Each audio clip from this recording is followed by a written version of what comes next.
Director सरदार गुरमीत सिंह जी धालीवाल रोजाना अजीत के resident editor सरदार Gurmeet Singh ji, principal Sadhu Singh ji, सरदार गुरनाम सिंह जी दर्शी, मैडम परमजीत कौर धालीवाल,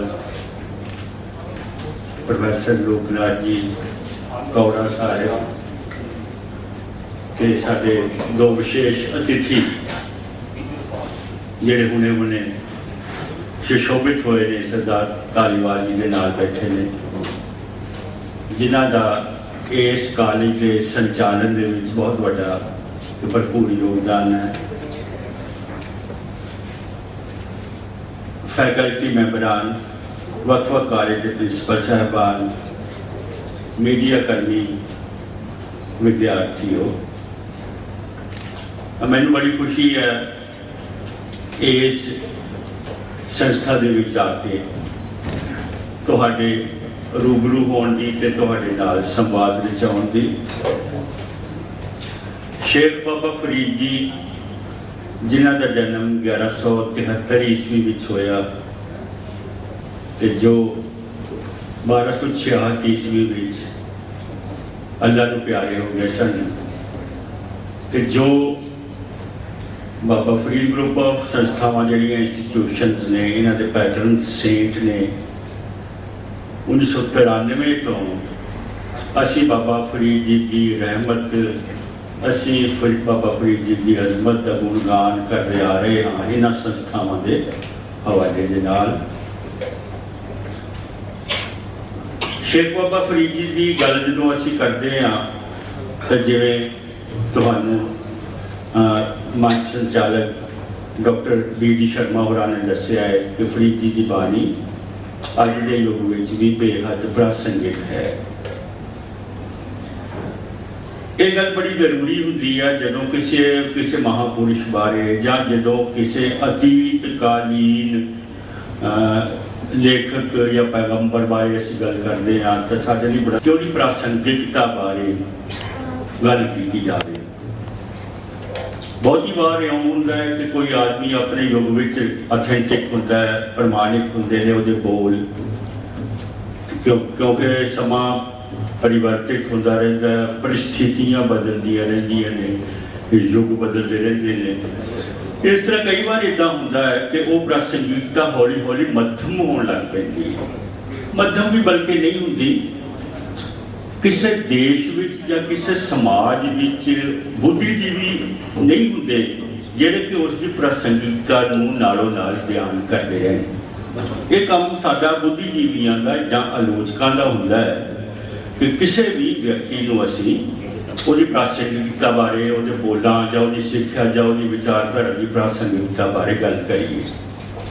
शेख बाबा फरीद जी जिस दौर में पैदा हुए वो 12वीं सदी है, जदों इस्लाम इत्थे नवां नवां आया है ते मुसलमान हुकूमत कायम हो गई सी, तो शेख बाबा फरीद जी के पूर्वज उन्हां दे दादा जी काजी शुएब अफगानिस्तान तो लाहौर, फिर कसूर ते फिर पिंड कोठेवाल आके वसे। पिंड कोठेवाल विच ही बाबा फरीद जी जम्मे पले। फिर उन्होंने सिक्ख्या हासिल करने वास्ते मुल्तान के एक मकतब विच, एक विद्यालय विच उन्होंने प्रवेश पा लिया।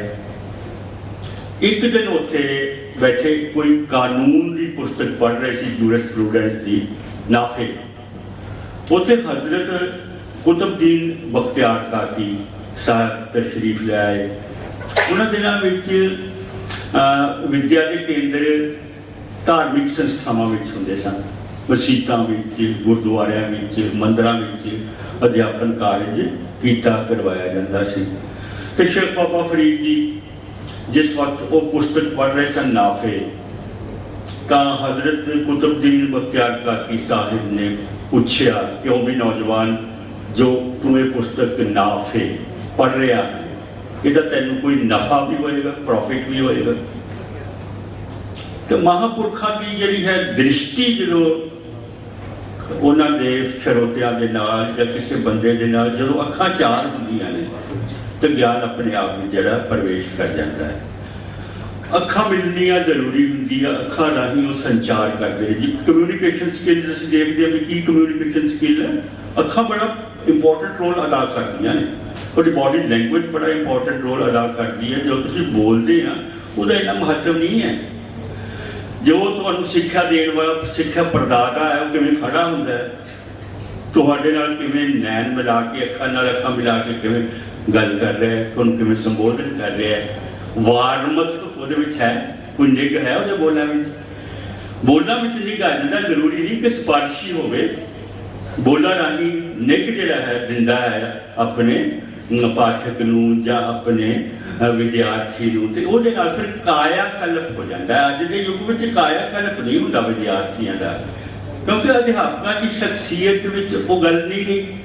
उन्होंने अखां विचों तेज नहीं, उन्होंने जिसम विचों निग नहीं, उन्होंने बोलों विचों ताजगी नहीं। फिर अध्यापक ते विद्यार्थियों के विच एक डिस्टेंस रह जाता है, दूरी रह जाती है, जिहड़ी कि असीं अक्सर देखते हैं। पुराने युग विच जिस पुराने युग की मैं गल कर रहा, जब जो मैं ही पढ़ता हुंदा सी अज तो 50 वरे पहला, उदों अध्यापकों की शख्सियत विच काया कल्प कर देने वाली शक्ति सी। जिहड़ा भी विद्यार्थी उनके संपर्क में आ जाता सी, उन्हां की शख्सियत का वो काया कल्प कर देते सन।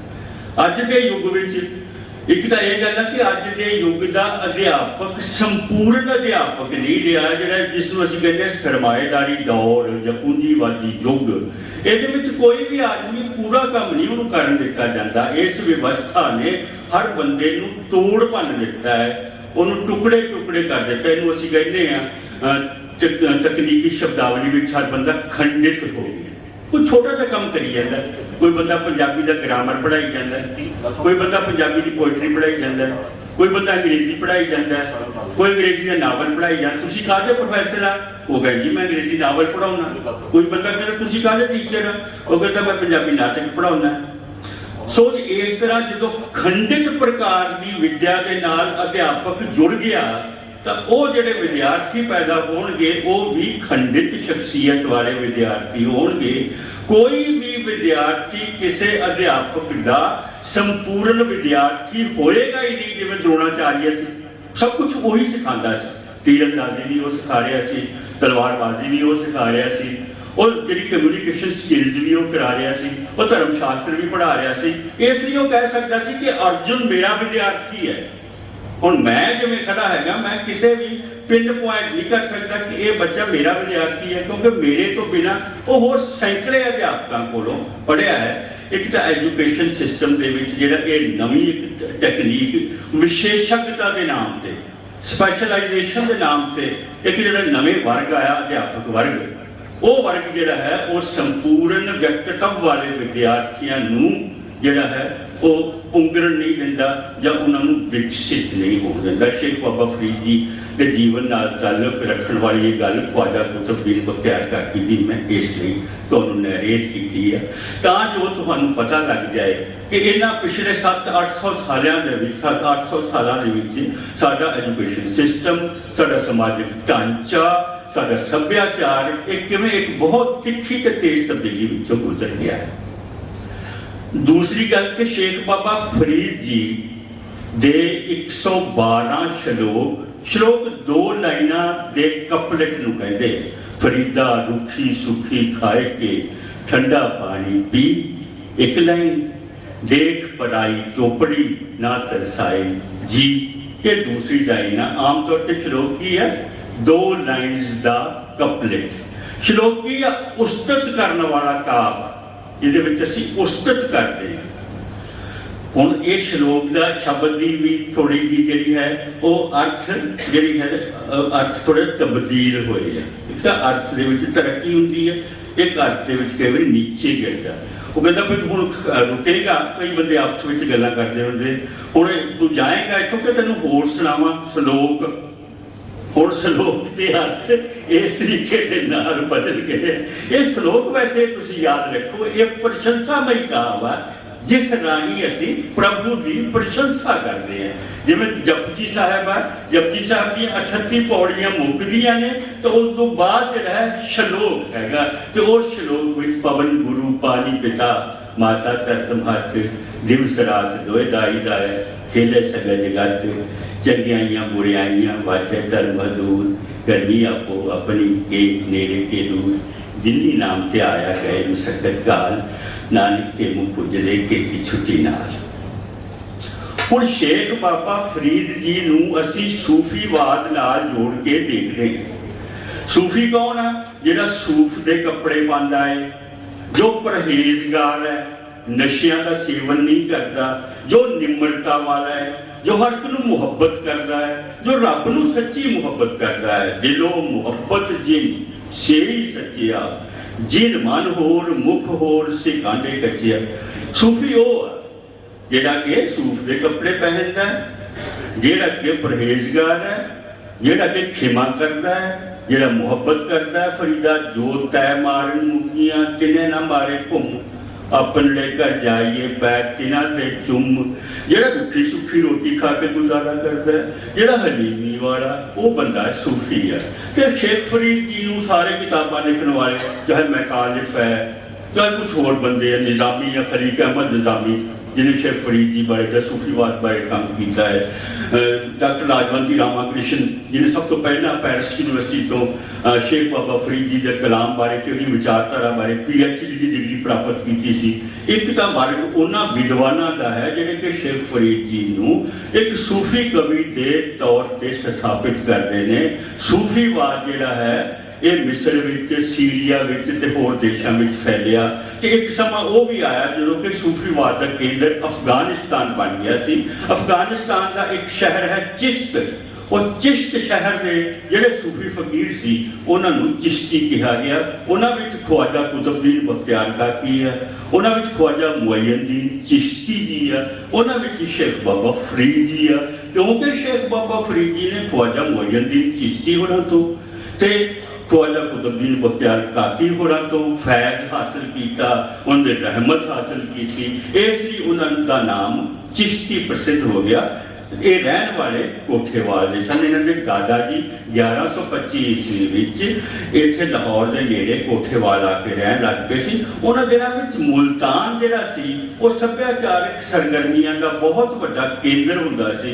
बहुत सारे सूफी फकीर उत्थे रहिंदे सी, उत्थे इंटरैक्शन हुंदा रहिंदा सी। शेख फरीद जी नूं भी इसलिए उत्थे भेजिया गया जिथे इंटरैक्शन हुंदा होवे, जिथे युग बन रहा होवे, जिथे इतिहास बन रहा होवे, महापुरुष उत्थे जाते हैं भी उत्थे इतिहास बन रहा है। गुरु नानक देव जी हरिद्वार गए क्योंकि उत्थे इतिहास बन रहा सी।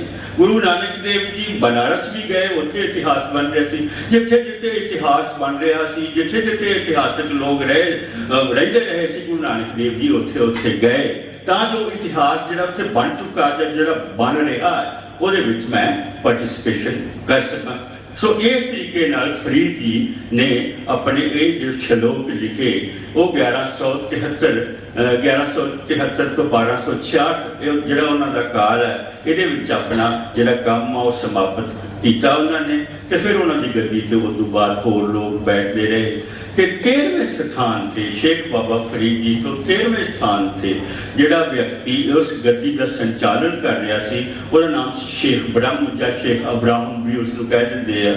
तो गुरु नानक देव जी उदों उस शेख इब्राहिम को जाके मिले तो उन्होंने कहा भी बाणी सानू दे दिओ। तुहानूं एक गल जान के बड़ी हैरानी होएगी कि शेख बाबा फरीद जी तो मगरों छेती मगरों उन्होंने जिहड़ा है स्वर्गवास होने तो 200-300 सालों के जिहड़ियां पुस्तकां शेख बाबा फरीद जी बारे छपियां, जिहड़े बहुत बड़े लेखकां ने लिखियां। फवाइदुल फवाद आ ਉਹਦੇ ਵਿੱਚ, जवारे फरीदी आ ਉਹਦੇ ਵਿੱਚ, ਜਿਹੜੀਆਂ कि अरबी ਵਿੱਚ लिखियां ਹੋਈਆਂ ਜਾਂ पर्शियन ਵਿੱਚ लिखियां ਹੋਈਆਂ पुस्तकां ने, ਉਹਨਾਂ ਵਿੱਚ ਕਿਸੇ ਵਿੱਚ ਵੀ ਨਹੀਂ ਇਹ ਲਿਖਿਆ कि शेख बाबा फरीद जी कोई कवि भी सन, महापुरख सन। बहुत वड्डे महापुरुष सन, पर किसी बंदे नूं इह इल्म ही नहीं सी कि शेख बाबा फरीद जी ने कोई कलाम भी रचिया, कोई बाणी भी रची है, तो वो बाणी किते हो भी सकती है, किसी नूं भी मालूम नहीं सी। ये हुण तक नहीं सी किसी नूं मालूम। जदों सरदार गुरमीत सिंह जी ते मैं बरजिंदर कॉलेज विच काम करदे सी 1972-73 दे विच, जदों असीं बाबा फरीद मैमोरीअल सोसाइटी उत्ते बनाई, तो उस ते एक बहुत वड्डा सैमीनार करन दी योजना बनाई। खलीक अहमद निज़ामी होरां नूं भी पत्र लिखे गए कि तुसीं अपना पत्र या खोज पत्र भेजो या साडे विच आके शिरकत करो। तो कहेंगे तुहानूं भी ये की पई है, तुसीं क्यों मनाउंदे ने शेख बाबा फरीद जी दा जन्मदिन, तुहानूं की इहदे विच है, तुहानूं की तकलीफ है? वो कहेंगे असीं कहें साडी बाणी है गुरु ग्रंथ साहिब विच, जिहड़ी सब तो पुरानी बाणी गुरु ग्रंथ साहिब विच है, शेख बाबा फरीद जी दी। वो कहंदा मैनूं तो यार पता नहीं भी शेख बाबा फरीद जी ने कोई बाणी भी रची। ठीक है, बड़ी अजीम शख्सियत सी, बड़े वड्डे लोग सी, पर सानूं बाणी बूणी दा तां नहीं पता। तो फिर तुहानूं ये जान के होर भी वड्डी हैरानी होगी कि 1518 ईस्वी विच गुरु नानक देव जी विशेष तौर पर पाकपटन गए, तो पाकपटन जिहड़ा उत्थे हजरत अब्राहम जिहड़ा उस गद्दी का संचालन कर रहा सी, जिहड़ा 13वें स्थान पर सी शेख बाबा फरीद जी तो पिछों फरीद गुरु नानक देव जी ने उस तो बाणी लै लिया। बाणी दे हुण वो बाणी लैण वास्ते गुरु नानक देव जी नूं कितना प्रयास करना पिया हो, कितना प्रयत्न करना पिया हो, ये हुण आपां समझ नहीं सकते। गुरु नानक देव जी ने फरीद जी की बाणी हासिल की, फिर कबीर जी की बाणी हासिल की, फिर रविदास जी की बाणी हासिल की, फिर उन्होंने नामदेव जी की बाणी हासिल की, इदा होर 15 भगतां की बाणी उन्होंने हासिल की। वो कोई भी जिंदा नहीं सी, गुरु नानक देव जी को कोई मिलिया नहीं, सारे सुरगवास हो चुके सी। पर गुरु नानक देव जी की अजमत दे वारे वारे सानू जाना चाहिए कि उन्होंने ये बाणी इकट्ठी करके सांभ ली, तो नहीं तो शेख फरीद जी की बाणी हो सकता है कि मिलती ही ना, उपलब्ध ही ना होती। जेड़ा असीं पंजाबी साहित्य का इतिहास हुण 12वीं सदी तो शुरू कर लेते हैं, वो फिर हो सकता है गुरु नानक देव जी नाल ही शुरू होता, क्योंकि गुरु नानक देव जी की बाणी श्री गुरु ग्रंथ साहिब में संकलित है। ये बाणी ने अखों अब जिहड़ा है ओले ही हो जाना सी, ये बाणी हो सकता है सानू प्राप्त ना होगी। हुण दूसरी गल जिहड़ी बनदी है वो है शेख फरीद जी की बाणी की अज के युग विच प्रासंगिकता बारे। शेख फरीद जी ने जिवें मैं तुहानूं दस्सिया कि शेख फरीद जी सूफी संकल्पां दी काव्य के माध्यम राही व्याख्या ते प्रस्तुति करते, पेशकारी करते हैं, जिस तरह मैं एक दो तुहानूं श्लोक बोल के भी दस्से है। पर शेख फरीद जी की बाणी का जे असी असली मुल निर्धारित करना है तो शेख फरीद जी की बाणी नूं जदों असी सूफीवाद नाल जोड़ दिंदे हां तो असी शेख फरीद जी के गौरव नूं, शेख फरीद जी की कीर्ति नूं, शेख फरीद जी की महिमा नूं असी सीमित कर लेंगे। शेख फरीद जी की बाणी के असल अर्थ श्री गुरु ग्रंथ साहिब विच शामिल होके ही बनते हैं।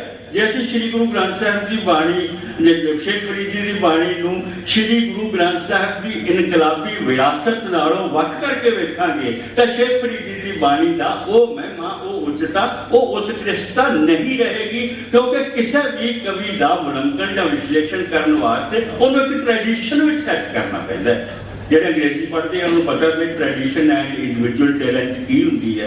T.S. एलियट ने बहुत जोर लाया है कि किसी भी कवि के महत्व को बयान करने वास्ते उन्होंने ट्रैडिशन में, परंपरा में सैट करना पैंदा है। जो वो किसी परंपरा में सैट नहीं होता, जो परंपरा को विस्तारदा नहीं, जो परंपरा को डूंघेरा नहीं करता, जो परंपरा में रोशनी नवी नहीं लैके आता, तो उस कवि का कोई महत्व नहीं। हम बहुत सारे कवि अज के युग में, मेरे समकाली युग में लिख रहे हैं। एक पंजाबी कविता की ट्रैडिशन है भाई वीर सिंह होरां दी चलाई हुई, जिस कवि का, जिस ट्रैडिशन का एक मणका या एक बहुमूला मोती प्रोफैसर लोकनाथ जी के रूप में साढ़े सामने उपस्थित है।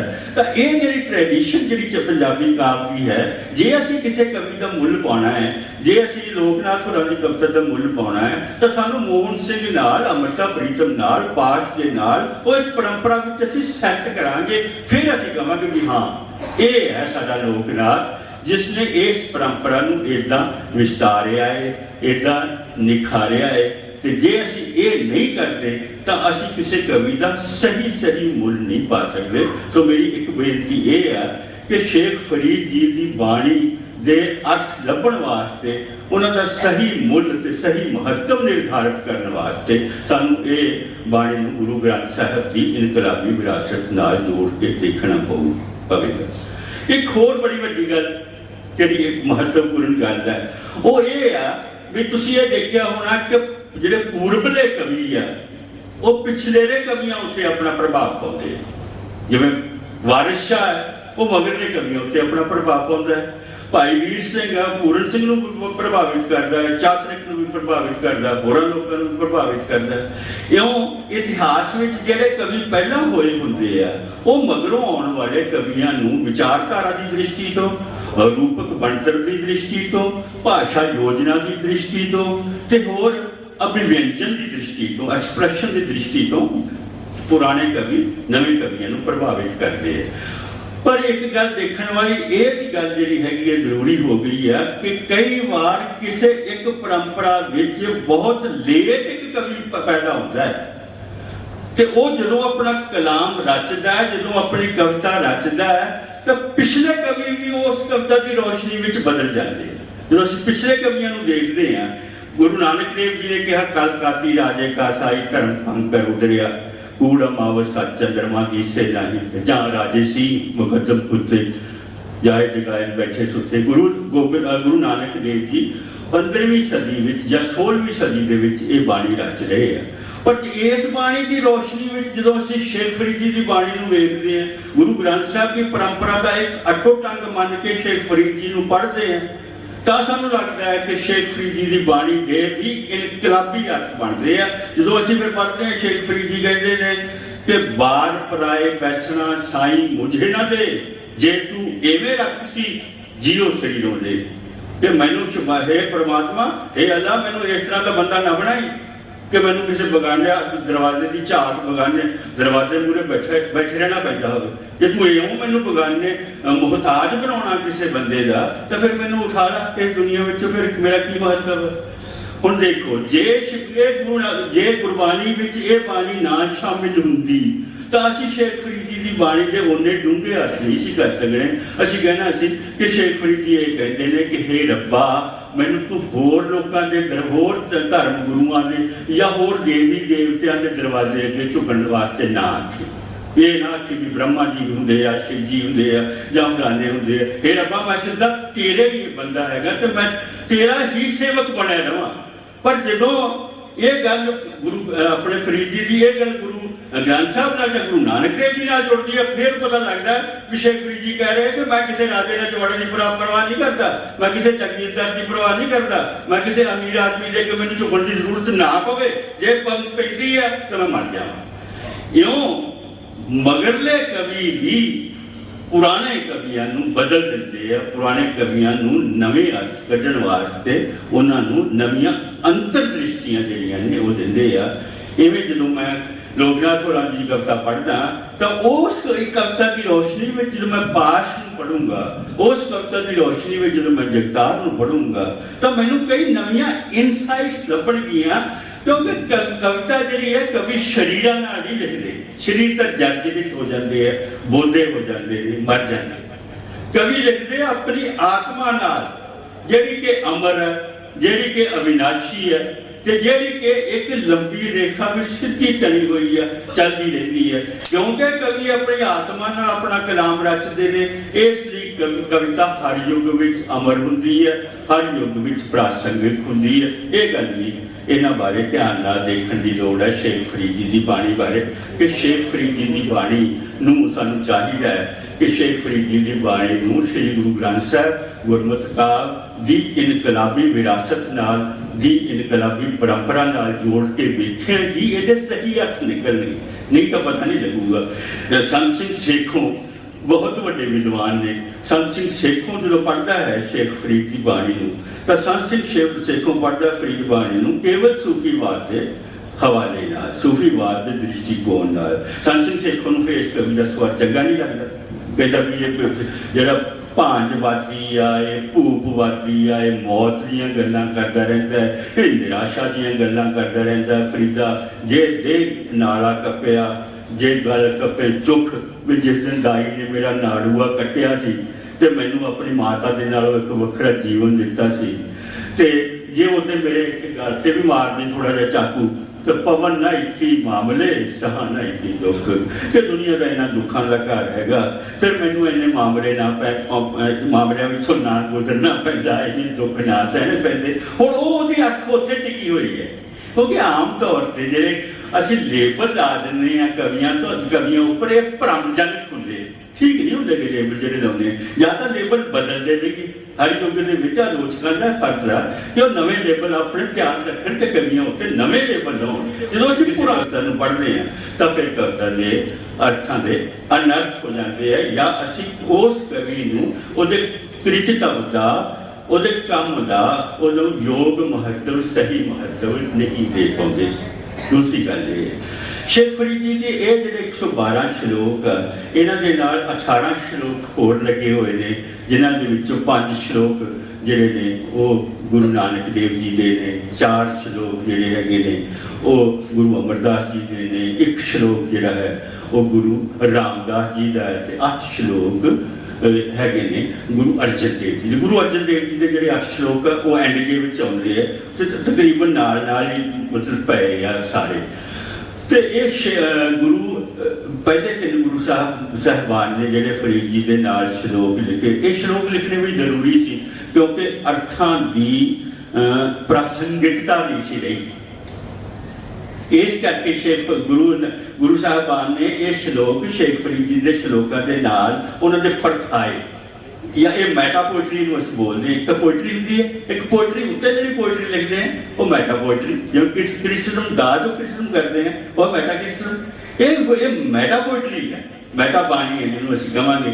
ਫਰੀਦ ਜੀ ਜਿਵੇਂ ਲਿਖਦੇ ਹੈਗੇ, ਫਰੀਦਾ ਕਾਲੀ ਜਿੰਨੀ ਨਾ ਰਾਵਿਆ ਧੌਲੀ ਰਾਵੇ ਕੋਈ, ਕਰ ਸਾਈਂ ਸਿਉ ਪਿੜਹੜੀ ਰੰਗ ਨਵੇਲਾ ਹੋਏ। ਵੀ ਜਿਹੜੇ ਬੰਦੇ ਕਾਲੀ ਦਾੜੀ ਹੁੰਦੇ ਆ ਨਾ, ਰੱਬ ਦਾ ਨਾਮ ਨਹੀਂ ਲੈਂਦੇ, ਉਹ ਚਿੱਟੀ ਦਾੜੀ ਹੋ ਜਾਵੇ ਤਾਂ ਵੀ ਨਹੀਂ, ਅਸੀਂ ਤਾਂ ਫਿਰ ਹੋਣ ਨਹੀਂ ਦਿੰਦੇ, ਮੇਰੇ ਅਰਗੇ ਤਾਂ ਬੰਦੇ ਚਿੱਟੀ ਦਾੜੀ ਵੀ ਫਰੀਦਾ ਕਾਲੀ ਜਿੰਨੇ ਨਾ ਰਾਵਿਆ ਧੌਲੀ ਰਾਵੇ ਕੋਈ। ਵੀ ਜਿਹੜੇ ਕਾਲੀ ਦਾੜੀ ਹੁੰਦੇ ਆ, ਜਵਾਨ ਹੁੰਦੇ ਆ, ਰੱਬ ਦੀ ਉਪਾਸਨਾ ਨਹੀਂ ਕਰਦੇ, ਰੱਬ ਨੂੰ ਪ੍ਰੇਮ ਕਰਦੇ ਰਸਤੇ ਤੇ ਨਹੀਂ ਪੈਂਦੇ, ਤੇ ਉਸ ਕਹਿਣਗੇ ਵੀ ਜੇ ਅਸੀਂ ਬੁੱਢੇ ਹੋਏ ਕਰ ਲਾਂਗੇ ਜੀ, ਅਜੇ ਕੀ ਹੈ ਤੇ ਜਵਾਨ। ਫਿਰ ਉਹ ਤੁਹਾਡੇ ਸੰਸਕਾਰ ਬਣ ਜਾਂਦੇ ਨੇ, ਤੁਹਾਡੀਆਂ ਆਦਤਾਂ ਬਣ ਜਾਂਦੀਆਂ ਨੇ, ਤੁਹਾਡੀਆਂ ਪ੍ਰਵਿਰਤੀਆਂ ਬਣ ਜਾਂਦੀਆਂ ਨੇ। ਇੱਕ ਵਾਰੀ ਗਲਤ ਪ੍ਰਵਿਰਤੀ ਬਣ ਗਈ ਤਾਂ ਉਹ ਗਲਤ ਪ੍ਰਵਿਰਤੀ ਨੂੰ ਛੱਡ ਕੇ ਸਹੀ ਪ੍ਰਵਿਰਤੀ ਵਿੱਚ ਨਹੀਂ ਜਾਇਆ ਜਾ ਸਕਦਾ। ਫਰੀਦ ਬਿਲਕੁਲ ਠੀਕ ਕਹਿ ਰਹੇ ਨੇ ਵੀ ਜਿਹੜੇ ਚੰਗੇ ਕੰਮ ਕਰਨੇ, ਇਹ ਨਾ ਸੋਚੋ ਵੀ ਮੈਂ ਜਦੋਂ ਬੁੜਾ ਹੋ ਗਿਆ ਉਦੋਂ ਚੰਗੇ ਕੰਮ ਕਰ ਲੂੰਗਾ। ਕੁੜੀਆਂ ਜਿਵੇਂ ਕਹਿ ਦਿੰਦੀਆਂ ਵੀ ਇੱਥੇ ਮਾਂ ਬਾਪ ਦਾ ਘਰ ਆ, ਇੱਥੇ ਮੈਂ ਆਪਦੇ ਹੱਕਾਂ ਵਾਸਤੇ ਕੀ ਲੜਾਂ, ਜਦੋਂ ਮੈਂ ਸਹੁਰੇ ਘਰ ਗਈ ਨਾ ਉੱਥੇ ਜਾ ਕੇ ਦੱਸੂਗੀ ਪਤਾ ਵੀ ਮੈਂ ਇਸਤਰੀ ਹੁੰਦੀ, ਉੱਥੇ ਜਾ ਕੇ ਜਮਾ ਹੀ ਨਹੀਂ ਫਿਰ ਉਹ ਕਰ ਸਕਦੀ। ਉੱਥੇ ਕੀ ਕਰਨਾ, ਉੱਥੇ ਸਾਰਾ ਕੰਮ ਬੇਗਾਨਾ ਹੁੰਦਾ, ਸਾਰੇ ਲੋਕ ਅਜਨਬੀ ਹੁੰਦੇ, ਸਾਰੇ ਲੋਕ ਦੁਸ਼ਮਣ ਹੁੰਦੇ। ਸੋ ਜੇ ਬੱਚੀਓ, ਜੇ ਤੁਸੀਂ ਪ੍ਰਗਤੀਵਾਦੀ ਬਣਨਾ ਹੈ, ਆਪਣੇ ਹੱਕਾਂ ਲਈ ਲੜਨਾ, ਤੇ ਆਪਣੇ ਪਿਓ ਦੇ ਘਰ ਲੜੋ। ਇਹ ਨਾ ਤੁਸੀਂ ਸੋਚੋ ਪਤੀ ਦੇ ਘਰ ਜਾ ਕੇ ਲੜ ਪਾਂਗੇ, ਪਤੀ ਦੇ ਘਰ ਤਾਂ ਸਾਰਾ ਜਿਹੜਾ ਆਲਾ ਦੁਆਲਾ ਵਿਸ਼ੈਲਾ ਹੋ ਜਾਣਾ, ਤੇ ਉੱਥੇ ਤਾਂ ਤੁਸੀਂ ਮਤਲਬ ਹਿੱਲ ਵੀ ਨਹੀਂ ਸਕਣਾਗਾ, ਤੇ ਉੱਥੇ ਜਾ ਕੇ ਤੁਸੀਂ ਯੁੱਧ ਵੀ ਕਰ ਲਓਗੇ। ਇਹ ਫਰੀਦ ਜੀ ਇਹ ਦੇ ਰਹੇ ਕਿ ਧਾਰਨਾ ਦੱਸ ਰਹੇ ਹੈਗੇ। ਬਹੁਤ ਸਾਰੇ ਬੱਚੇ ਉਹ ਕਹਿੰਦੇ ਵੀ ਹੁਣ ਮੈਂ ਪਿਤਾ ਆਪਦੇ ਭਰਾ ਨੂੰ ਕੀ ਆਖਾਂ, ਜੇ ਮੈਨੂੰ ਭਰਾ ਬਾਜ਼ਾਰ ਜਾਣ ਨਹੀਂ ਦਿੰਦਾ ਤਾਂ ਹੁਣ ਵੀਰਾ ਮੇਰਾ, ਮੈਂ ਵੀਰੇ ਨੂੰ ਕੀ ਆਖੂ, ਜੋ ਘਰ ਵਾਲਾ ਜਾਂ ਮੇਰਾ ਦਿਓਰ ਹੋਏ ਨਾ ਫਿਰ ਦੱਸੂਗੀ ਉਹਨੂੰ ਵੀ ਮੈਨੂੰ ਕਿਵੇਂ ਨਹੀਂ ਜਾਣ ਦਿੰਦਾ। ਉੱਥੇ ਬਿਲਕੁਲ ਨਹੀਂ ਆਖ ਸਕਦੇ, ਉੱਥੇ ਤੁਸੀਂ ਹੱਥੜ ਹੋ ਜਾਓਗੇ। ਇੱਕ ਤਾਂ ਤੁਹਾਡੀਆਂ ਆਦਤਾਂ ਬਣ ਜਾਣਗੀਆਂ ਜ਼ੁਲਮ ਸਹਿਣ ਵਾਲੀਆਂ, ਤੇ ਦੂਸਰੇ ਉੱਥੇ ਤੁਹਾਡੇ ਹੱਕ ਵਿੱਚ ਆਵਾਜ਼ ਉਠਾਉਣ ਵਾਲੀ ਕੋਈ ਧਿਰ ਨਹੀਂ ਹੋਏਗੀ। ਇੱਥੇ ਕੋਈ ਪਰਿਵਾਰ ਵਿੱਚ ਤਾਂ 100 ਧਿਰਾਂ ਹੁੰਦੀਆਂ। ਜਦੋਂ ਗੁਰੂ ਨਾਨਕ ਦੇਵ ਜੀ ਨੂੰ ਥੱਪੜ ਮਾਰੇ ਉਹਨਾਂ ਦੇ ਪਿਤਾ ਜੀ ਨੇ ਵੀ ਤੂੰ ਸੌਦਾ ਸੱਚਾ ਨਹੀਂ ਕੀਤਾ, ਤੇ ਭੈਣ ਭੱਜੀ ਆਈ ਵੀ ਮੇਰੇ ਵੀਰ ਨੂੰ ਤੂੰ ਮਾਰਦਾ ਕਿਵੇਂ, ਕਿਉਂ ਚਪੇੜਾ ਮਾਰਦਾ। ਤੇ ਬਗਾਨੇ ਥਾਂ ਜਾ ਕੇ ਜਿਹੜੀ ਹੈ ਇਹ ਸਥਿਤੀ ਜਿਹੜੀ ਹੈਗੀ ਹੈ। ਸੋ ਇਸ ਵਾਸਤੇ ਗੁਰੂ ਨਾਨਕ ਦੇਵ ਜੀ ਨੇ, ਗੁਰੂ ਅਮਰਦਾਸ ਜੀ ਨੇ, ਗੁਰੂ ਰਾਮਦਾਸ ਜੀ ਨੇ ਤੇ ਗੁਰੂ ਅਰਜਨ ਦੇਵ ਜੀ ਨੇ ਇਸ ਵਾਸਤੇ ਇਹ ਆਪਣੇ ਜਿਹੜੇ ਸ਼ਲੋਕ ਆ ਉਹ ਨਾਲ ਐਡ ਕਰ ਦਿੱਤੇ ਤਾਂ ਕਿ ਮੀਨਿੰਗ ਸਹੀ ਨਿਕਲੇ। ਫਿਰ ਗੁਰੂ ਜਿਹੜੇ ਅਮਰਦਾਸ ਜੀ ਲਿਖਦੇ ਨੇ ਕਿ ਫਰੀਦਾ ਕਾਲੀ ਧੌਲੀ ਸਾਹਿਬ ਸਦਾ ਹੈ, ਜੇ ਕੋ ਚਿੱਤ ਕਰੇ ਆਪਣਾ ਲਾਇਆ ਪਿਰਮ ਨਾ ਲੱਗਈ, ਜੇ ਲੋਚੇ ਸਭ ਕੋਏ ਇਹ ਪਿਰਮ ਪਿਆਲਾ ਖਸਮ ਕਾ ਜੈ ਭਾਵੇ ਤਾ ਦੇ। ਫਰੀਦ ਜੀ ਦਾ ਉਹ ਕਥਨ ਕਿ ਜੇ ਕਾਲੀ ਦਾੜੀ ਵੇਲੇ ਜਾਂ ਜਵਾਨੀ ਵੇਲੇ ਤੁਸੀਂ ਰੱਬ ਦੀ ਉਪਾਸਨਾ ਨਹੀਂ ਕਰ ਸਕਦੇ, ਤੇ ਜੋ ਬੁਢੇਪੇ ਵਿੱਚ ਰੱਬ ਦੀ ਉਪਾਸਨਾ ਬਿਲਕੁਲ ਨਹੀਂ ਕਰ ਸਕੋਗੇ, तो अमरदास जी कहते हैं भी ऐसी गल नहीं, जो तुम जागोगे उदों ही सवेरा समझो, जो तुहानू होश आ गई उदों ही तुम काम कर सकते हो। तो आदमी में संभावना अनेक है, कहते कि इस गलों निराश नहीं हो जाना चाहिए कि हुण तो जी मेरी उम्र लंघ गई, हुण मैं की कर सकता। हमेशा हर पल बंदा जिहड़ा है, इसलिए बंदा जिन्ना चिर मरदा नहीं उन्ना चिर आपां बंदे नूं ये नहीं कहते कि बंदा मुकम्मल हो गया। कुत्ता तो जिद्दे जमदा उदों मुकम्मल कुत्ता है, उहदे विच कुत्ते वालियां सारियां जिहड़ियां आदतां उदों ही आ जांदियां, उहदे कुत्तित्व का विकास हो जाता है। कुत्ते तो कुत्तित्व ते जिहड़ा व्यक्ति आ वो व्यक्ति दे व्यक्तित्व का विकास उसकी मृत्यु तक होता रहता है। तो जिद्दे बंदा मर जाता है उहदे कहंदे जी फलाना पूरा हो गया, उहदे कहंदे भी हुण जो इहने करना सी भी मुकम्मल हो गया।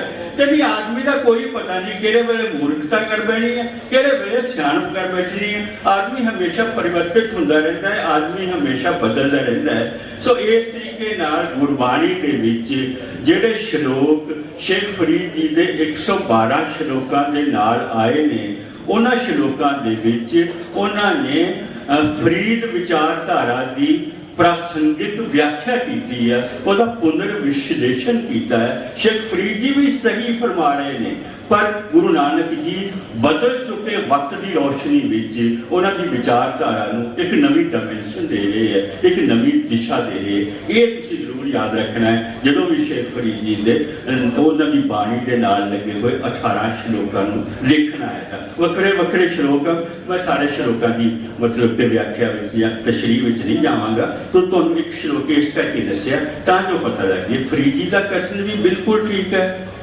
जी, क्योंकि बंदे दियां जो आदतां एक बार बन जांदियां ने बदलनियां औखियां ने, पर बदलियां जा सकदियां। हुण असीं देखिए कि शेख फरीद जी का मतलब की है बाणी लिखण दा, जिस जिन्ना देर सानूं उन्हां दे रचनात्मक उद्देश्य का पता नहीं चल जाएगा उतनी देर तक असीं कह सकते कि शेख फरीद जी ने अपना कलाम या अपनी बाणी क्यों रची। शेख फरीद जी का उद्देश्य यह है कि बंदे नूं दरवेश बनाउणा। आदमी दुनियादार बनया होया है, दुनियादार आदमी नूं दरवेश बना रहे ने फरीद जी। फरीदा दर दरवेशी गाखड़ी चलना दुनिया भत वन उठाई पोटली किथे वजा करते। कि दुनियादार किस्म का बंदा बहुता अच्छा नहीं होंदा है। जे तुसी असल मॉडर्न इंसान बनना है, आदर्शक या मुकम्मल इंसान बनना है, तो तुसी दरवेश बनो। गुरु नानक देव जी की कहते हैं कि एक आदमी है कूड़ियार जो माया के रंग विच रंगिया होया है, माया विच फसिया होया है, उन्होंने गुरु नानक देव जी कहते हैं तू सच्चियार बनना है। सो इस तरह हर बंदे का एक मॉडल हैगा, हर महापुरुष का। ये फरीद जी कहते हैं कि दरवेश बन जाओ। दरवेश हो फिर वही गल जो सच बोलता है, परमात्मा मुहब्बत करता है, परमात्मा ने बंदगी करता है, वकारां विच नहीं फसिया होया, जिहड़ा गुस्सा नहीं करते कदे करता, जिहड़ा लोभ लालच नहीं करता, जिहड़ा इस तरीके के विकारां विच नहीं फसिया होया, वो दरवेश है। तो दुनियादार वो जिहड़ा माया के मगर पिया होया, माया नूं इकट्ठी करने वास्ते जिहड़ा प्रयत्नशील हैगा, वो है दुनियादार। हुण फरीद जी बड़े गंभीर किस्म के लेखक आ, ते हासा मजाक फरीद जी बहुता नहीं कर रहे। और तुसीं उहदे श्लोक पढ़े ही है, जिवें बहुत सियाणे किस्म का दरवेश बोल रहा हो। फरीद जी के बोलों में एक बहुत सियाणा, एक बहुत बुजुर्ग दरवेश बोलता हुआ सानूं सुनाई देता है। पर फरीद जी भी दुनियादार बंदे का मजाक उड़ाउणों नहीं मुकदे। दुनियादार आदमी की खिल्ली उड़ाउंदे ने। एक श्लोक उन्होंने लिखिया कि 3.5 मन देहरी चले पानी आ। ये जो बंदा दुनियादार वो खा पी के फिर मोटा हो जाए, 3.5 मन का हो जाएगा, ठीक है। वो जीरो साइज नहीं रहूगा, जिवें लड़कियां भी मोटियां हो जाएंगी, वो भी टुंटन वर्गियां बन जाएंगी, बंदे भी मोटे बन जाएंगे। हुण तो जो जीरो साइज है ना, मतलब जीरो फिगर होनी चाहिए लड़कियां की, जिवें कैटरीना कैफ वगैरह भी है, जीरो फिगर है। दसना मैं बच्चों को पता नहीं कई बार लगता। फरीद जी हुण कह रहे हैं 3.5 मन देहरी चले पानी अन्न, आयो बंदा दुनी विच वत असुनी बन, मलकल मौत जा आपसी वत सब दरवाजे भन, तिन्ना प्यारियां भाइयां अगे लिटा बन वेखो बंदा चलिया 4 जणियां दे कल जिहड़ा बंदा इत्थे दुनिया दा सफल बंदा बनने वास्ते आया सी, धनाड़ बंदा बनने वास्ते आया सी, 4 बंदे ने उठाया हुआ कि जा रहे ਉਹਦਾ व्यंगात्मक चित्र खिंच रहे हैं शेख फरीद जी ते उपदेश की दिंदे ने कि फरीदा अमल जे कीते दुनिया विच दरगाह आए कम भी ਜਿਹੜੇ ਬੰਦਾ ਦੁਨੀਆ ਦੇ ਵਿੱਚ ਅਮਲ ਕਰ ਜਾਂਦਾ ਹੈ, ਕਰਮ ਕਰ ਜਾਂਦਾ ਹੈ, ਉਹੀ ਅੱਗੇ ਦਰਗਾਹ ਵਿੱਚ ਉਹਦਾ ਸਾਥ ਦੇਣਗੇ, ਦਰਗਾਹ ਵਿੱਚ ਉਹ ਨਿਭਣਗੇ। ਇਸ ਤਰ੍ਹਾਂ ਫਰੀਦ ਜੀ ਕਹਿ ਰਹੇ ਨੇ। ਇਸੇ ਤਰੀਕੇ ਦਾ ਹੀ ਇੱਕ ਸ਼ਲੋਕ ਇਹਦੇ ਨਾਲ ਜ਼ਿਆਦਾ ਮਿਲਦਾ ਇੱਕ ਸ਼ਲੋਕ ਗੁਰੂ ਨਾਨਕ ਪਾਤਸ਼ਾਹ ਨੇ ਵੀ ਲਿਖਿਆ। ਗੁਰੂ ਨਾਨਕ ਪਾਤਸ਼ਾਹ ਲਿਖਦੇ ਨੇ ਆਪੀ ਨੇ ਭੋਗ ਭੋਗ ਕੇ ਹੋਏ ਭਸਮ ਸਿਧਾਇਆ। ਭੋਗ ਭੋਗ ਕੇ ਆਦਮੀ ਭਸਮ ਹੋ ਜਾਂਦਾ ਹੈ। ਵੱਡਾ ਹੋਆ ਦੁਨੀਦਾਰ, जो बंदा दुनीदार बन जाता है उस बाद की होंगे जो मर जाता है गल संगल घट चलाया अगे करनी कीर्त वाचिए वह लेखा कर समझाया मन अंधे जन्म गवाया। गुरु नानक देव जी दुनियादार की बजाए बंदे नूं दरवेश बन उत्ते वो उपदेश देते हैं। हुण जे शेख फरीद जी की बाणी का असीं ये एनालिसिस कर लिया कि शेख फरीद जी बंदे नूं दरवेश की बजाए दुनियादार बनने का प्रेरणा शेख फरीद जी कर रहे हैं कि बंदा दरवेश बने तो दुनियादार ना बने। जे असीं शेख फरीद जी के सारे श्लोकों को कैटेगराइज करिए, श्रेणीबद्ध करना होवे तो शेख फरीद जी के श्लोक आम तौर पर 3 तरह के उन्होंने श्लोक ने। एक श्लोक तो उन्होंने उस कैटेगरी में आते हैं जिस कैटेगरी में शेख फरीद जी आत्म शुद्धि का संदेश देते हैं कि अपने आत्मा को शुद्ध बना लो। इस तरह के बहुत सारे श्लोक फरीद बाणी में मिलेंगे जिहदे कहेंगे लालच ना करो, किसी ने बुरा ना कहो, किसी ने थप्पड़ ना मारो, लोभ ना करो, विकारां विच ना फसो, सबर करके जिंदगी गुजारो। एक तो ये उन्होंने कैटेगरी है श्लोकों की जिहदे आत्म शुद्धि का उपदेश देते हैं। दूजी कैटेगरी है भी बंदगी बारे कहते हैं शेख फरीद जी भी बंदगी रब की परमात्मा की बंदगी करनी चाहिए, प्यार करना चाहिए। दिलों मुहब्बत जिन से ही सचिया जिन मन होर मुख होर से कांटे कचिया।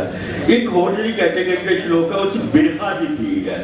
बिरहा एक जी संवेदना बड़ा जरूरी है कि बिरहा तो बगैर किसी चीज़ की प्राप्ति नहीं। सच्ची गल होगी कोई भी चीज़ तुझे प्राप्त करनी है, प्रसिद्धि प्राप्त करनी है, पैसा ही प्राप्त करना है तो तुझे आपके फन में अपने किसी काम में बहुत अगे जाना तो बिरहा जी संवेदना थोड़ी तीव्र हो। तुझे रेसर बनना चाहिए तो तुझे दिन रात वो रेसर बनते थोड़ा सुपने आते हैं। तुसी चंगा अभिनव बिंद्रा वांगू निशानेबाज बनना तो दिन रात तुसी निशानेबाजी। अभिनव बिंद्रा ने जो गोल्ड मैडल जीतिया ओलंपिक का तो उदों बाद उन्हें एक इंटरव्यू में क्या कहता यार मैं बहुत उदास बनता है। मैं कदे खेल के नहीं वेख्या अपने संगिया साथियों मैं कहता कदे बाजारों के मोटरसाइकिलों से मस्ती नहीं की। मैं सारा दिन अपनी जिंदगी के पिछले 20-25 सालों तो जो का मैनू याद है कि मैं निशानेबाजी करता है। सो इस तरीके का हर बंदे जो तरक्की करनी है। हम सरदार गुरमीत सिंह जी धालीवाल जिवें बैठे ने ये पिछले 20-25 सालों तो निरंतर 18-20 घंटे काम करते हैं। सरदार गुरमीत सिंह जी बैठे ने तो बहुत ज्यादा काम करने वाले आदमी है। तुसीं कदे ये ना देखो कि कोई बंदा कितना प्रसिद्ध है कितना उच्चा हो गया। तुसीं ये देखो कि उस स्थान ते पहुंचने वास्ते उन्हें कुर्बानी कितनी दी। सो कुर्बानी देनी पैंदी है। ये बिरहा भी कुर्बानी है एक तरीके नाल। किसी ने मुहब्बत करते हैं तो वो मुहब्बत विच तड़पो, वो मुहब्बत बेचैन रहो, व्याकुल रहो, दिन रात उसे का ख्याल रहो, रोवो तप तप लोहे लोहे हाथ मरोरो बावल होई सो रो मैं अब गुण सह ना ही दोष। सो ये गल्लां हैगियां ने कोई भी प्राप्ति करनी है अध्यात्मिक प्राप्ति की मैं गल नहीं करांगा क्योंकि हुण जिहड़े अज दे युग दे पैराडाइम बदल गए आ। अज दे युग विच माया दा, अज दे युग विच निर्वाण दा, अज दे युग विच मुक्ति दा, अज दे युग विच रब ते बंदे दी मुहब्बत दे वो अर्थ नहीं रहे जिहड़े कि अज तो 700-800 साल पहला सी। अज जे मैनूं कोई आखे कि तू मर के ते मुक्ति प्राप्त करनी चाहेगा, फर्ज करो रब मेरे को कदे आ जाए आएगा तो नहीं कदे तो मैं को गल नहीं थी। मैं तो मर के चाहना भी मैनू फिर जन्म इसे दुनिया फटाफट सिट दो कि अब्बल तो हो सके तो ओटी उम्र के बना के भेजो।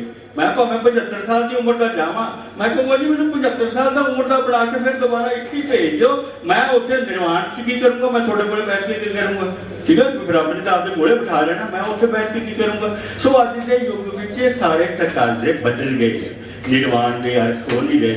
निर्वाण के अर्थ ने मन की शांति, तुहाडा सहज, तुसीं ऐदा ही किसी की वडियाई वेख के, ये बड़ी गल है कि अजकल असीं किसी की वडियाई वेख के जरदे ईर्षा करते हैं। साडा सब तो वड्डा दुख की है अज के युग में कि दूजे कोले पैसे क्यों, या दूजे की कोठी चंगी क्यों, या दूजे कोले फलानी दूजा फस्ट क्यों आ गए, मैं सैकंड क्यों रह गए। साडा दूजा नाल लोगों नाल मुकाबला लग्या पिया कि अज के युग में निर्वाण दे या मुक्ति दे अर्थ यही बनते हैं। शायद उस युग में भी यही बनते सी कि तुसीं सहज रहो, तुसीं शांत रहो, तुसीं संतुलित रहो, तुसीं किसी दे जिहड़ी पराई चौपड़ी वेख के जी नूं तरसाओ ना, वेख पराई चौपड़ी ना तरसाए जीओ।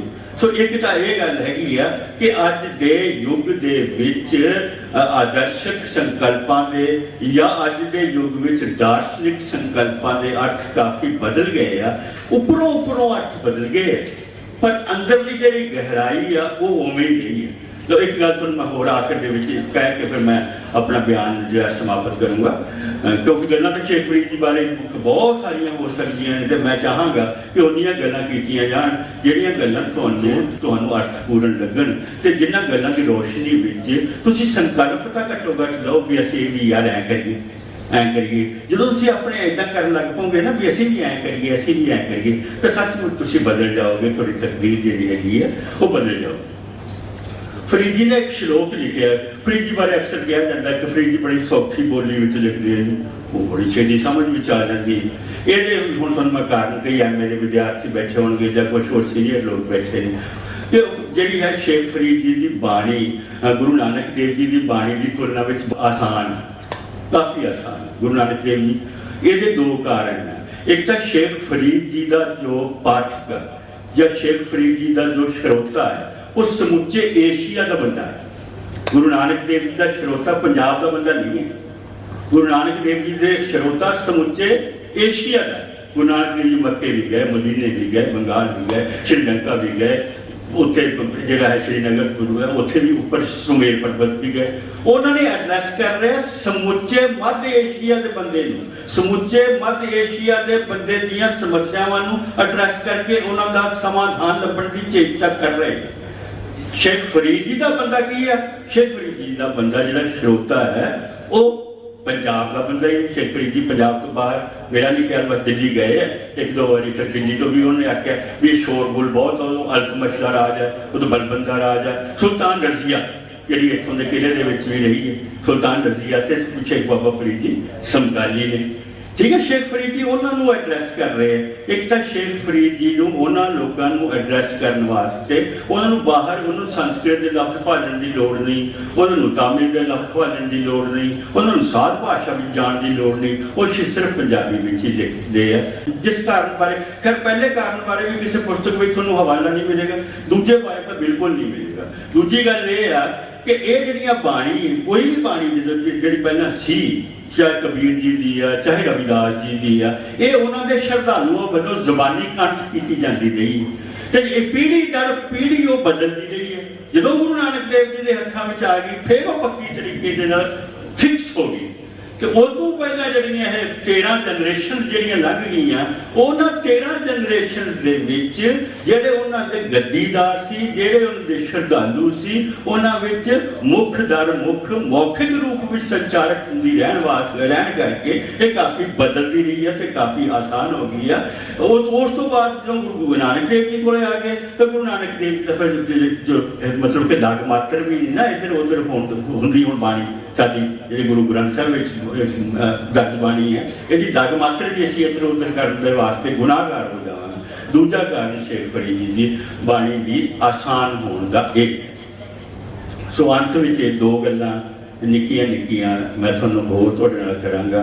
एक गल है कर्म की, फरीद जी की बाणी में भी कर्म आउंदा है। अमल या कर्म कर्म ਨੂੰ ਹੁਣ ਅਸੀਂ ਜਿਹੜੇ ਭਾਰਤੀ ਹੈਗਾ ਦਰਸ਼ਨ ਉਹਨੂੰ ਅਸੀਂ कर्म ਨੂੰ ਦੇਖਦੇ ਹਾਂ ਵੀ ਪਿਛਲੇ ਜਨਮਾਂ ਦੇ ਹਵਾਲੇ ਦੇ ਨਾਲ ਜੋੜ ਦਿੰਦੇ ਹਾਂ ਕਿ ਪਿਛਲੇ ਜਨਮਾਂ ਵਿੱਚ ਬੰਦੇ ਨੇ ਜੋ ਕਰਮ ਕੀਤੇ ਸੀ ਉਹਨਾਂ ਕਰਮਾਂ ਦੀ ਰੋਸ਼ਨੀ ਵਿੱਚ ਉਹ ਬੰਦੇ ਦਾ ਜਿਹੜਾ ਭਵਿੱਖ ਹੈ ਜਾਂ ਉਸ ਬੰਦੇ ਦਾ ਫਿਊਚਰ ਹੈ ਜਿਹੜਾ ਫਿਕਸ ਹੋ ਜਾਂਦਾ ਵੀ ਮੈਂ ਫਲਾਣਾ ਇਹੋ ਜਿਹਾ ਕਿਉਂ ਆ क्योंकि मेरे पिछले जन्म में काम आया कीते सी मैं वजीर आजम क्यों बनया बैठा मुख्यमंत्री हुण तो मैं बुद्धू ही हाँ तो भी पिछले मतलब भोगदा लगेगा ठीक है एक ये फिलासफी ये है कर्म का मतलब ना गुरु नानक बाणी विच ना शेख फरीद जी की बाणी विच ये है कि पिछले जन्मां की कोई गल है कर्म का मतलब इस जन्म में जिहड़े तुसीं काम करदे आ उन्हां नहीं फिर तुहाडे काम आउण ਜਿਹੜੇ ਤੁਸੀਂ ਬਚਪਨ ਵਿੱਚ ਕੰਮ ਕਰਦੇ ਆ ਜਵਾਨੀ ਵਿੱਚ ਜਿਹੜੇ ਕੰਮ ਕਰਦੇ ਆ ਉਹਨਾਂ ਦੇ ਨਾਲ ਤੁਹਾਡੀ ਬੁੱਧੀ ਬਣ ਜਾਂਦੀ ਕਰਮ ਬੁੱਧੀ ਨੂੰ ਬਣਾਉਂਦੇ ਆ ਬੁੱਧੀ ਕਰਮਾਂ ਨੂੰ ਨਹੀਂ ਬਣਾਉਂਦੀ ਜੇ ਤੁਸੀਂ ਚੋਰਾਂ ਚੋਰੀ ਦੇ ਕਰਮ ਕਰੋਗੇ ਤਾਂ ਤੁਸੀਂ ਜਿਹੜੇ ਤੁਹਾਡੀ ਬੁੱਧੀ ਚੋਰਾਂ ਵਰਗੀ ਹੋ ਜਾਊ ਇਸ ਤਰ੍ਹਾਂ ਜੇ ਤੁਸੀਂ ਨੇਕ ਆਦਮੀਆਂ ਸੰਗਤ ਦੀ ਸੰਗਤ ਵਿੱਚ ਰਹੋਗੇ ਤਾਂ ਤੁਹਾਡੀ ਉਹ ਨੇਕੀ ਵਾਲੀ ਜਿਹੜੀ ਕਰਮ ਤੁਹਾਡੀ ਬੁੱਧੀ ਬਣ ਜਾਂਦੇ ਆ ਤੇ ਬੁੱਧੀ ਤੁਹਾਡੇ ਮਸਤਕ ਵਿੱਚ ਚਲੀ ਜਾਂਦੀ ਹੈ ਤੇ ਜਿਹੜੇ ਅਸੀਂ ਕਹਿੰਦੇ ਆ ਕਰਮ ਇੱਥੇ ਲਿਖੇ ਹੁੰਦੇ ਵਾਕਈ ਇੱਥੇ ਲਿਖੇ ਹੁੰਦੇ ਕਿਉਂਕਿ ਕਰਮਾਂ ਨਾਲ ਹੀ ਬੁੱਧੀ ਬਣੀ ਹੈ ਕਰਮਾਂ ਨਾਲ ਤੁਹਾਡਾ ਮਸਤਕ ਬਣਿਆ ਹੈਗਾ ਤੇ ਉਸੇ ਨਾਲ ਤੁਸੀਂ ਸਾਰੀ ਜ਼ਿੰਦਗੀ ਕੰਮ ਕਰਦੇ ਰਹਿੰਦੇ ਆ ਸੋ ਇੱਕ ਗੱਲ ਜਿਹੜੇ ਪੰਡਤ ਪੰਜਾਬ ਹੋਰ ਬਾਬੇ ਬੈਠੇ ਹੁੰਦੇ ਸਵੇਰੇ ठीक है ना टीवी चैनलों के उत्ते किस्मत दसी जाते होंगे या होर करी जाते होंगे काले कुत्ते आ कर दो चिट्टे कुत्ते आ कर दो गधा लभ रहे हो गधे आ कर दो यार कोई गल्लां हुण तुसीं कंप्यूटर साइंस पढ़ते हैं विज्ञान के बंदे वो भी लाई बैठे होंगे फटाफट लेडीज आउंदियां फटाफट रहन दो जी आप लगे रहन दो हुण कन्या राशि आउण वाली है हुण पता नहीं बकवास कर होंदियां सारियां गल्लां इन्हां गल्लां उत्ते कदे भी विश्वास ना करो अपने कर्मां ਜਿਹੜਾ ਹੈ ਤੁਸੀਂ ਇਹ ਵਿਸ਼ਵਾਸ ਕਰਨਾ ਕਿ ਕਰਮ ਚੰਗੇ ਕਰਨੇ ਆ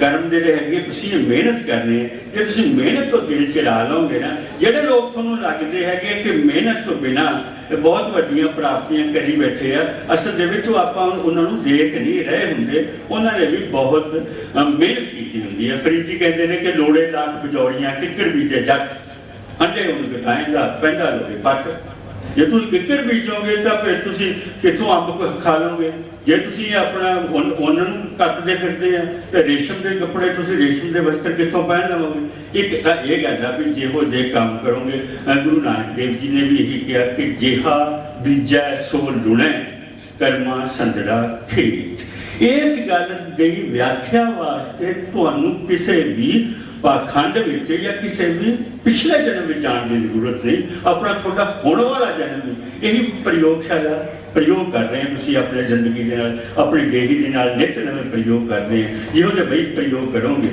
उस तरीके का तुहानूं सिक्का निकल जूगा उस तरह के तुहानूं अमल निकलणगे एक है सिमरन भी रब की बंदगी करो रब की पूजा करो रब का आ करो ठीक है ना कोने में बैठ जाओ रब करी जाओ फरीद जी बारे फरीद जी बूटे लग जाते थे 40 साल 40 दिन खूह के बूटे लग के तपस्या कर जाते रहते हुण सिमरन है की है सिमरन है किसी की सिमरती जिसने तुहाडे उत्ते कोई उपकार किया है उन्हें याद रखो उपकार आ सिमरन काहे रे मन चितवे उद्यम जा आहर हर जीव भरिया सैल पत्थर में जान तो पाए ताका जिस कागे कर तरिया तिन कवन चुगावे कवन खुलावे मन में सिमरन करिया कीता याद कीता फिर गुरु अर्जन देव जी ने बहुत लंबी अष्टपदी सुखमनी साहब से लिखी है सो क्यों मिश्रे जिन्हें भाई मत्था दिता जिन्हें कान दिते जिन्हें कपड़े पाए दिते जिन्हें जात को दी जिन्हें रुतबा दिता जिन्हें रोटी तुहानूं दिंदा जिहड़ा आ दिंदा तुसीं उहनूं सिमरन क्यों नहीं करदे ये है सिमरन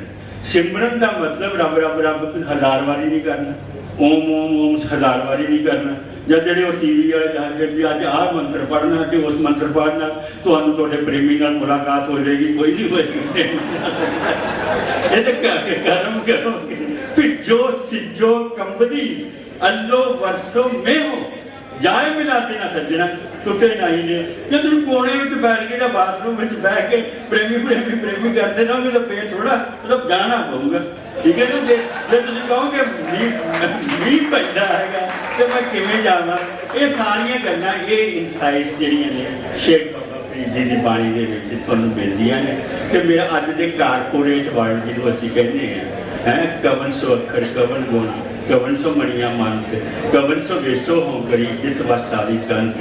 तो फिर जवाब देंगे ने कि निबड़ सो अखर खबन गुण जेबा मणिया मंत। ये तीन गुण तुसीं कारपोरेट वर्ल्ड विच भी याद कर लो। असीं नहीं सच्ची गल जवानी विच करदे सी, असीं जवानी विच मैं लोकनाथ जी और लड़दे रहंदे सी कि जिहड़ी व्यवस्था है भ्रष्ट हुंदी है, जिहड़े पूंजीपति है भैड़े हुंदे आ, ये साडा लहू चूसदे आ।